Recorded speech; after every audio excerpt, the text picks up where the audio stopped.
जी नमस्कार, स्वागत है विताना एजुकेशन के ऑनलाइन क्लासेस में। हम लोग मध्यकालीन भारत के इतिहास में समझ रहे थे गुलाम वंश को, और गुलाम वंश के लगभग सभी जो वंश थे, गुलाम वंश में जितने जो शासक थे, उन सभी शासकों के बारे में हम लोग डिटेल्स में समझा था। आई होप वो क्लास आपको समझ में आया होगा। और इसके बाद गुलाम वंश के बाद आता है खिलजी वंश। खिलजी वंश आप देखेंगे कि सबसे गुलाम वंश का सबसे अंतिम जो शासक था वह था क्यूमर्स। और क्यूमर्स का जो है क्यूमर्स के बाद खिलजियों का आक्रमण हो जाता है। और खिलजी में आप देखेंगे कि जलालुद्दीन फिरोज खिलजी ने खिलजी वंश की नींव रख दी।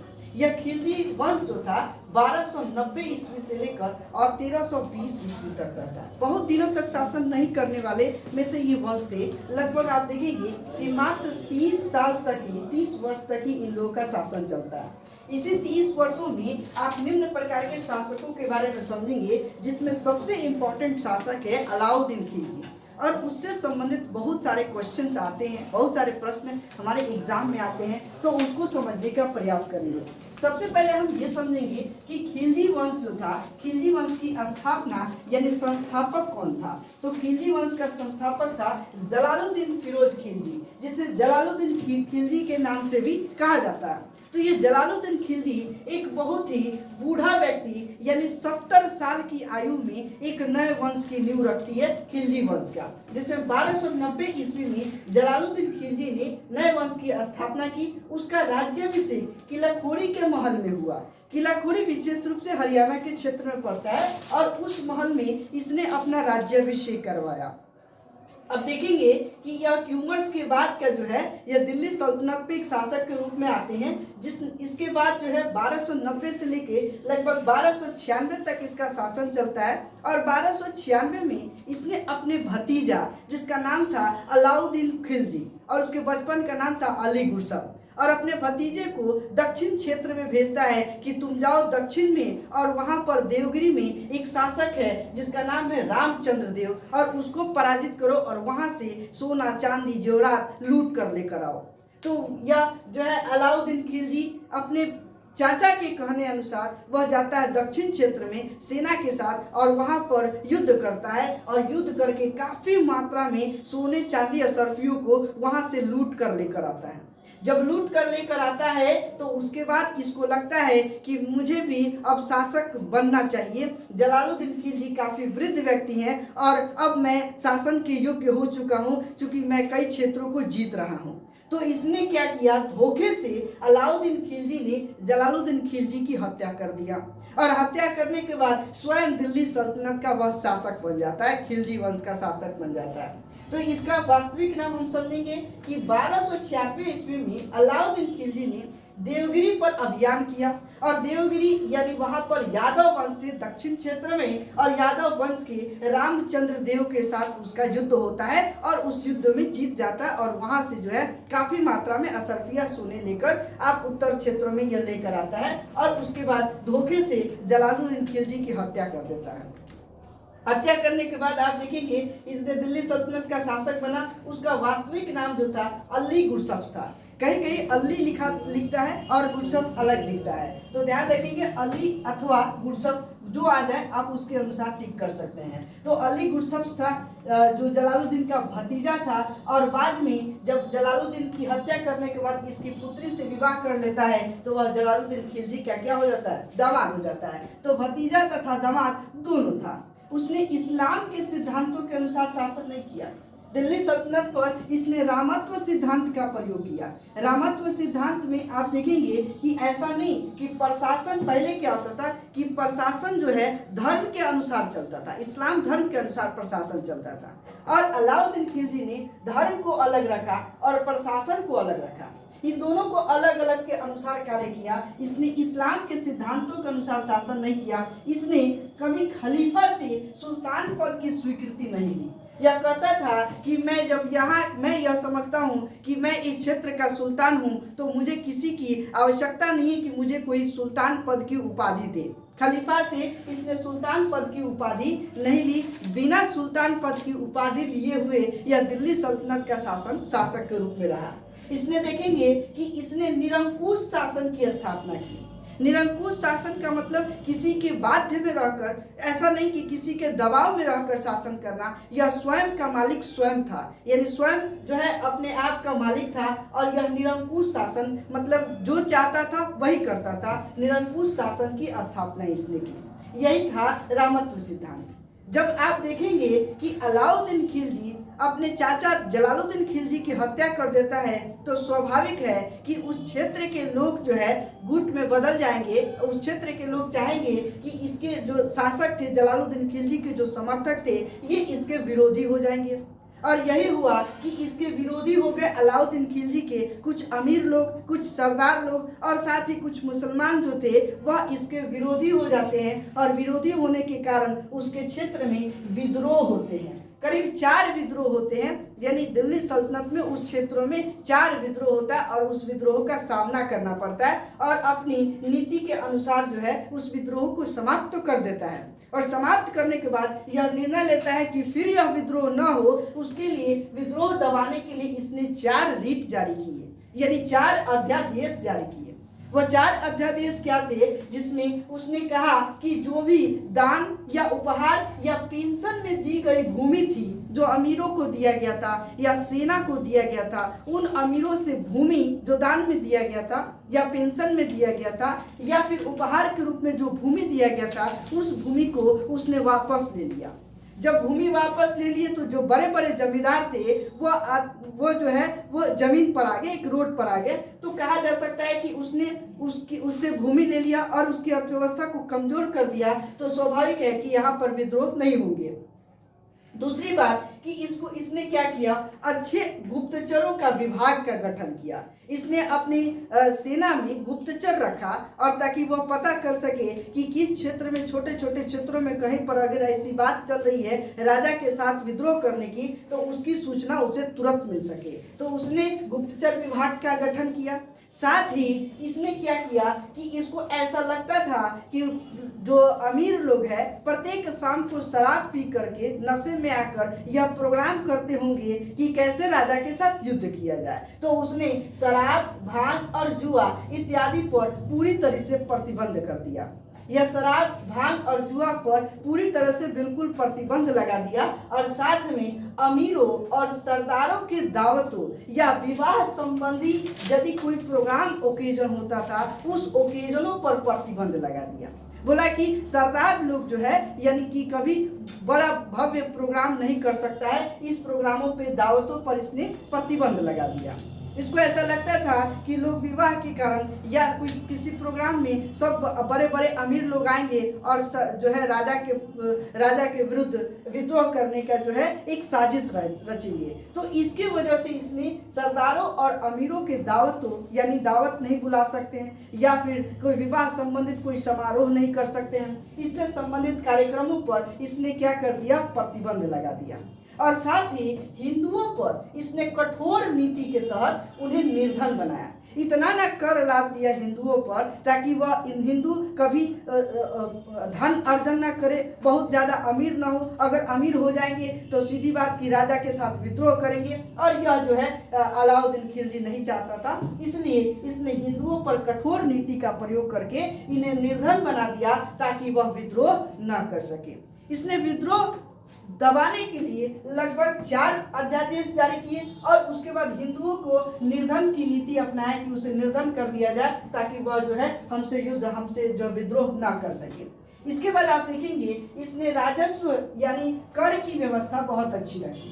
इसने मंगोलों का मुकाबला करने के लिए सुदृढ़ साम्राज्य, क्योंकि जब विदेशी लोग आक्रमण करते हैं तो उस समय इसके पास बहुत अच्छी आय होनी चाहिए। यदि आय अच्छी होगी तो बड़ी सेना रखेगा, और बड़ी सेना रखेगा तो विदेशी जो आक्रमण हो रहे थे उन सभी आक्रमण का सामना कर सके। इसके लिए इसने क्या किया कि लगान जो था 1/2 निर्धारित कर दिया। जो भूमि से लगान आता था, भूमि से जो कर आता था, पहले 1/3 आता था। 1/3 था। अब सीधे कर दिया कि लगान 1/2 आएगा, यानी 50% लगान कर दिया। बहुत ज्यादा लगान हो गया। इसमें आप देखेंगे इसने 2 और नए कर लगा दिया, 2 नए टैक्स की घोषणा कर दी। एक टैक्स था चराई कर, जो दुधारू पशु थे वो दुधारू पशु की चराई के लिए चारागाह में वो जो है चारागाह क्षेत्रों के लिए चराई कर की वसूली शुरू कर दिया। इसी के अलावा अगर कोई व्यक्ति घर बना के रह रहा है तो घरी कर, यानी घर बनाने के ऊपर जो है घर से संबंधित जो टैक्स था वो घरी कर लागू कर दिया। ये 2 नए कर का जो है व्यवस्था अलाउद्दीन खिलजी करता है। इसीलिए आप देखेंगे कि अलाउद्दीन खिलजी एक पहला सुल्तान था जिसने भूमि की पहली बार माप और पैमाइश कराकर एक निश्चित कर वसूलने का प्रयास शुरू किया। यानी वह पहला सुल्तान था जिसने भूमि की पैमाइश कराकर लगान वसूला। एक निश्चित आय आ सके, एक निश्चित उसको जानकारी हो कि सही मुझे टैक्स मिल रहा है, उसके लिए उसने दिल्ली क्षेत्र में जो है भूमि का माप कराया, भूमि की पैमाइश कराया और उस पैमाइश के आधार पर इसने लगान को वसूला अलाउद्दीन खिलजी ने। साथ ही टैक्स जो वसूल करते थे, टैक्स वसूल करने वाले अधिकारी को मुस्तखराज कहा जाता था और मुस्तखराज का जो है इन अधिकारियों की जो है नियुक्ति किया, मुस्तखराज की नियुक्ति करता है। और जो अधिकारी जो टैक्स वसूल रहे थे, मुस्तखराज जो अधिकारी थे, उसके लिए एक अलग विभाग की स्थापना की। उस विभाग का नाम था दीवान ए मुस्तखराज। दीवान ए मुस्तखराज की स्थापना किसने की? तो अलाउद्दीन खिलजी ने की। इसमें क्या होता था? तो टैक्स का वसूली यानी कर लगान की वसूली होता था और उसका कलेक्शन यहाँ से होता था। जो अधिकारी होते थे उसे मुस्तखराज कहा जाता है। कई बार एग्जाम में आया हुआ है और आते रहता है, इसलिए इसको ध्यान में रखेंगे। ये था राजत्व के सिद्धांत। दूसरा आप देखेंगे कि इसने अलाउद्दीन खिलजी ने सैनिक सुधार किया। सैनिक सुधार में इसने अस्थायी सेना व नकद वेतन देने की प्रक्रिया प्रारंभ की। इसी ने अस्थायी सेना रखने की व्यवस्था शुरू की। पहले क्या थे कि जब युद्ध होंगे, जब लड़ाई होगी तो उस समय सेना का बहाल होता था और जब युद्ध खत्म हो जाता था तो फिर सेना को उसका वेतन देकर उसे छोड़ दिया जाता था। लेकिन इसने क्या किया? अलाउद्दीन खिलजी ने परमानेंट सेना रखने की व्यवस्था शुरू कर दी और इसने अस्थायी सेना रखा और अस्थायी सेना को जो है नकद वेतन देने की जो है घोषणा शुरू की। पहले जो है वेतन की जगह पर, नकद वेतन की जगह पर भूमि दिया जाता था, जमीन देते थे लोग, या कुछ जागीर मिलता था तो वो जागीर दे दिया जाता था। तो ये जो था इसने अलाउद्दीन खिलजी ने अस्थायी सेना का जो है गठन कर दिया। साथ ही सैनिकों के लिए हुलिया लिखने की प्रक्रिया शुरू कर दी। जैसे आज भी हम लोग जब सेना की बहाली में जाते हैं तो हमारा फोटो वगैरह लिया जाता है और उसके बाद आइडेंटिफिकेशन मार्क, कोई पहचान मार्क बताया जाता है कि हमारी पहचान क्या है। तो इसने पहली बार पहचान लिखने के लिए हुलिया लिखने की प्रक्रिया शुरू कर दी और घोड़ा दागने की प्रथा प्रारंभ की, ताकि इससे पता चले कि हमारी सेना में कितने घोड़े हैं और कौन सा नस्ल का घोड़ा है। इन नस्लों की पहचान घोड़ा दागने की प्रथा से शुरू हुई। तो इसी ने सैनिक सुधार में सबसे पहली बात कि इसने अस्थायी सेना रखा। उसके बाद इसने सैनिकों की हुलिया और घोड़ा दागने की प्रथा को प्रारंभ कर दिया। ये था सैनिक सुधार। इसके बाद इसने अलाउद्दीन खिलजी ने बाजार संबंधित भी व्यवस्था अच्छा किया था। बाजार व्यवस्था में क्या देखेंगे कि मूल्य नियंत्रण प्रणाली को दृढ़ता के साथ जो है लागू कराया। मूल्य का निर्धारण मतलब किसी भी वस्तु का क्या मूल्य होना चाहिए, क्या कीमत होना चाहिए, इसका एक निश्चित कीमत जो है इसने दृढ़ता से लागू कराया। साथ ही जो माप तौल में बेईमानी होती थी उस बेईमानी को रोका। मतलब इसने क्या किया कि प्रत्येक जगह बाजारों में अधिकारी को रख दिया और यह अगर कोई माप तौल में कम करता, जैसे मान लीजिए कि जितना कम तौलेगा उतना उसके शरीर से मांस निकालने की प्रथा इसने शुरू कर दी। उसके लिए जो है यदि कोई बेईमानी करता है, कहता है कि अगर 1 केजी का कोई सामान है वो 700 दे दिया तो 300 ग्राम उसके शरीर से मांस अगर वो पकड़ा गया तो उसके लिए उसके दंड के रूप में उसके शरीर से उसका मांस निकलवा लेता था। बहुत काफी कठोरता के साथ इस बेईमानी को रोका। इसने बाजार में 4 प्रकार के जो देखेंगे कि एक खाद्यान्न बाजार यानी खाने पीने संबंधित जो मार्केट था वह खाद्यान्न बाजार में बिकते थे। इसी तरीके से एक अलग व्यवस्था था निर्मित वस्तु बाजार, जैसे बनाई हुई बुनाई कढ़ाई से संबंधित जो वस्तुएं हैं, बना हुआ जो शिल्पकार होते थे और शिल्पकार जो वस्तु बनाते थे उस निर्मित वस्तुओं को निर्मित वस्तु बाजार में बेचते थे। इसी तरीके से दैनिक वस्तु बाजार, ये इसमें क्या होता था कि डेली यूज के संबंधित जो सामान होंगे वह दैनिक वस्तु बाजार में बेचे जाते थे। और पशुओं और गुलामों का बाजार अलग था, जहां पशु खरीद बिक्री का काम या गुलाम खरीद बिक्री का काम जो होता था वह पशु गुलाम बाजार में होते थे। यह जो है जो बाजार की व्यवस्था बहुत अच्छी तरह से किया था। इसी में आप देखेंगे इसका प्रमुख उद्देश्य क्या था कि इसे सिकंदर बनना, यानी सिकंदर एसानी अपने आप को कहा यह द्वितीय सिकंदर के रूप में मानता था। इसने यह चाहता था कि एक नवीन धर्म की स्थापना हो, हिंदू और मुसलमान के अलावा एक अलग धर्म की स्थापना का प्रयास करने का जो है उद्देश्य रखा था। इसने अपने साम्राज्य के विस्तार के लिए आप देखेंगे कि गुजरात, रणथंभौर, बंगाल और चित्तौड़ और दक्षिण भारत इत्यादि क्षेत्रों पर अपना अभियान चलाया, सेना के साथ अभियान चलाया और उस क्षेत्रों को जीता और साम्राज्य का विस्तार किया। साथ ही आप देखेंगे कि गुजरात में उसे एक दास मिलता है मलिक काफूर। मलिक काफूर की सहायता से देखेंगे कि मलिक काफूर की सहायता से आप देखेंगे कि दक्षिण भारत पर उसने अभियान किया पुनः दोबारा। तो यही चीज आप देखने को मिलेगा कि इस समय जब गुजरात पर वह मंगोल से जब उसका युद्ध होता है तो उस समय इसका सेनापति जफर खां की हत्या हो जाती है, यानी अलाउद्दीन खिलजी का सेनापति था जफर खां और उसकी हत्या मंगोल से युद्ध करते समय हो जाता है।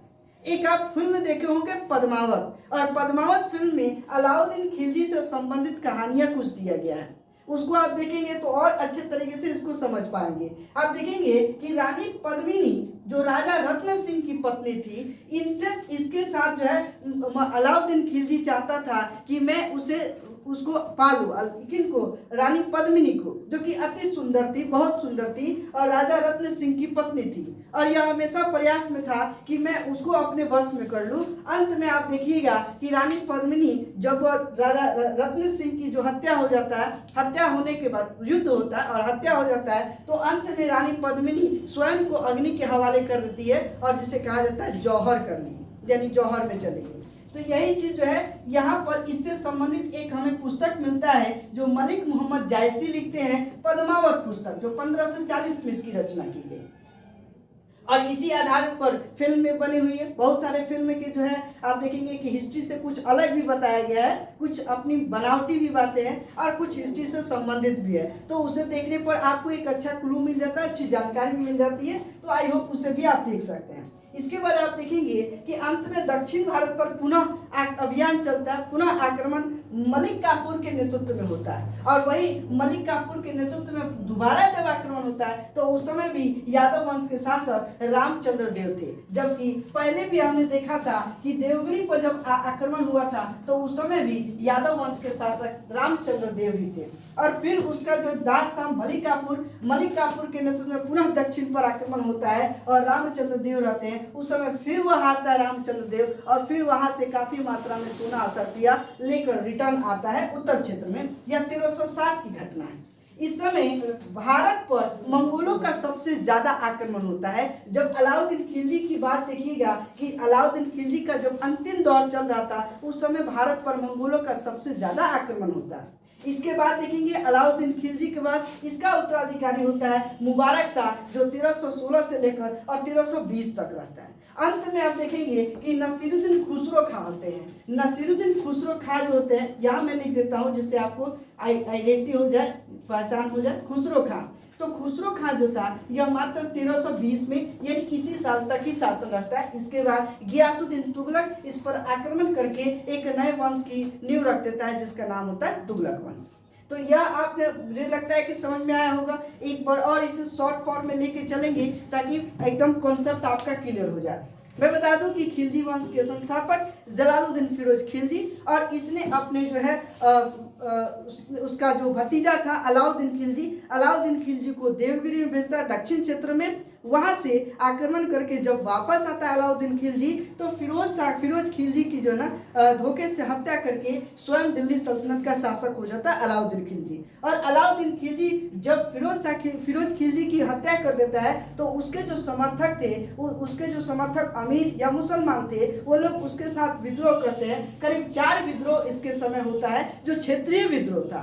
इस क्षेत्रीय विद्रोह को दबाने के लिए इसने दान, उपहार, पेंशन इत्यादि से दिए हुए जो भूमि थी उस भूमि को पुनः वापस ले लेता है और इसके अलावा अच्छे गुप्तचर का विभाग का गठन करता है। साथ ही इसने देखेंगे शराब, भांग, जुआ इत्यादि पर प्रतिबंध लगा देता है। अमीरों एवं सरदारों की दावतों और विवाह संबंधित जो कार्यक्रम होते थे उन सभी कार्यक्रमों पर रोक लगा देता है।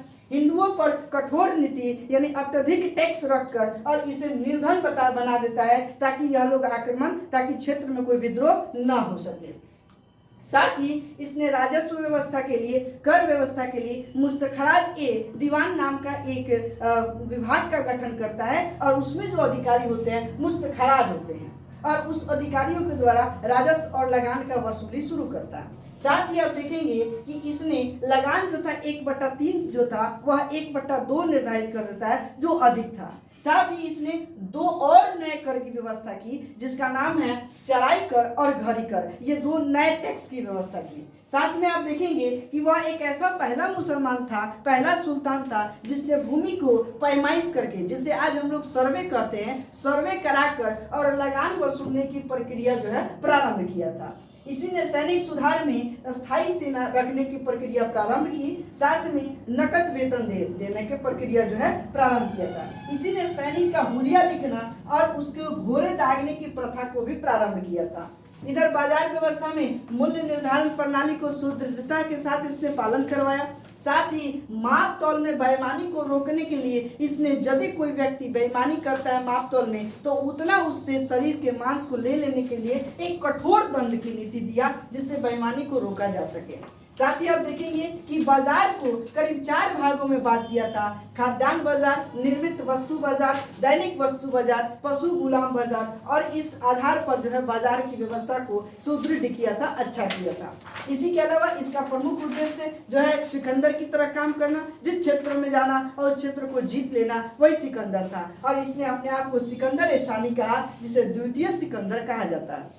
साथ ही यह एक नवीन धर्म की स्थापना करने का प्रयास किया जो कि हुआ नहीं। इसके बाद आप देखेंगे कि साम्राज्य विस्तार के लिए इसने गुजरात, रणथंभौर, बंगाल, चित्तौड़, दक्षिण भारत इत्यादि क्षेत्रों पर इसने अभियान चलाकर उस क्षेत्रों को जीता और उस क्षेत्र के शासकों को हराने का काम किया। इसी के समय में आप देखेंगे कि गुजरात के समय में गुजरात पर जब अभियान कर रहा था तो उस समय उसे एक दास मिलता है मलिक काफूर और मलिक काफूर जो है हर क्षेत्र हर नीति में पारंगत था और जब इसके समय में जब मंगोल का आक्रमण होता है अलाउद्दीन खिलजी पर तो उस समय इसका सेनापति जफर खां की हत्या हो जाती है मंगोल से युद्ध करते समय। इसी समय देखेंगे कि रानी पद्मिनी जो राजा रत्न सिंह की पत्नी थी इसे पाने के लिए इसने आक्रमण कर देता है राजा रत्न सिंह के क्षेत्रों पर और इसके बाद जो है वह पा भी नहीं पाता है और अंत में रानी पद्मिनी जो है स्वयं अग्नि को हवाले कर लेती है जिसे जौहर कहा जाता है। और इसी से संबंधित एक पुस्तक है पद्मावती जिसकी रचना किसने की है? मलिक मोहम्मद जायसी के द्वारा लिखा हुआ 1540 ईस्वी में इस पुस्तक की रचना की गई थी। इसने दक्षिण भारत पर अभियान दोबारा करवाया किसके नेतृत्व में? तो मलिक काफूर के नेतृत्व में। उस समय भी उसका शासक रामचंद्र देव ही थे। इसके बाद आप देखेंगे कि इसका उत्तराधिकारी होता है मुबारक शाह और उसके बाद नसीरुद्दीन खुसरो खां उसका उत्तराधिकारी होते हैं जो कि 1320 ईस्वी में होता है। इसके बाद तुगलक वंश आ जाते हैं, गियासुद्दीन तुगलक का आक्रमण होता है और इसकी हार होती है खुसरो खां की और उसके बाद तुगलक वंश की नींव पड़ जाती है। आई होप इतना पॉइंट आप समझ गए होंगे। एक दो बार वीडियो को देखकर और इससे संबंधित ऑब्जेक्टिव को बनाकर आप इसको आप अपने समझ सकते हैं। इसका डिटेल्स आप एक बार और देखेंगे तो बेहतर तरीके से समझ में आएगा। मिलते हैं अगली क्लास के साथ। Thank you. Thanks a lot.